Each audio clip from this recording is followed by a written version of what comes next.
আসসালামু আলাইকুম, সবাইকে স্বাগতম জানাই। আমরা ধারাবাহিকভাবে কথা বলছি পৃথিবীর সবচেয়ে দুর্ধর্ষ গোয়েন্দা বাহিনীগুলো নিয়ে।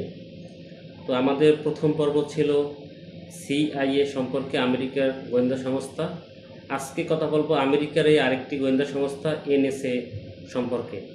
এনএসএর পূর্ণরূপ ন্যাশনাল সিকিউরিটি এজেন্সি। তো আমি গত পর্বে বলেছিলাম যে আমেরিকার মূলত তিনটি প্রধান গোয়েন্দা সংস্থা রয়েছে: এনএসএ, এফবিআই এবং সিআইএ। তো এনএসএ মূলত আমেরিকার অভ্যন্তরে সবচেয়ে বেশি পাওয়ারফুল, কিন্তু এনএসএ পৃথিবীর সবচেয়ে শক্তিশালী প্রযুক্তি নির্ভরশীল একটি গোয়েন্দা সংস্থা। অর্থাৎ সারা পৃথিবীতে যতগুলো গোয়েন্দা সংস্থা রয়েছে এর মধ্যে সবচেয়ে বেশি প্রযুক্তি সক্ষমতা বেশি এই এনএসএর। তো এনএসএর প্রতিষ্ঠাকাল 4 নভেম্বর 1952 সালে। তো আপনি বুঝতে পারলেন যে এটা কিন্তু মূলত অনেক পুরান একটি গোয়েন্দা সংস্থা, তখন আমাদের দেশের জন্মও হয় নাই। তো আসলে মূলত এনএসএর কাজ কি?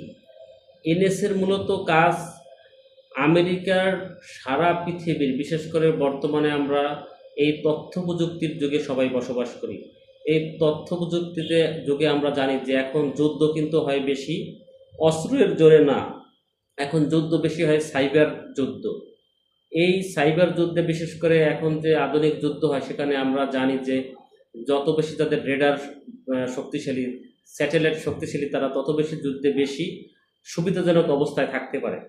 তো মূলত এই এনএসএর প্রধান কাজ রেডিও ফ্রিকোয়েন্সি, তারপরে super computer, satellite telecommunication, cyber হামলা করা বা সাইবার হামলা প্রতিরোধ। মানে মোদ্দা কথা, আমেরিকার যে ন্যাশনাল সিকিউরিটি, যে সাইবার তৎপরতা, এইটা সবচেয়ে শক্তিশালী অবস্থা ধরে রাখা, নিয়ন্ত্রণ করা এবং আক্রমণ করা, এই কাজগুলো মূলত এনএসএ করে থাকে। তো এই এনএসএর মূলত প্রতিষ্ঠা কাল আমরা জেনেছি যে 1952 সালে, কিন্তু এর প্রতিষ্ঠাতা হ্যারি এস ট্রুম্যান। এর সদর দপ্তর এনএসএ হেডকোয়ার্টার ওয়াশিংটন ডিসি।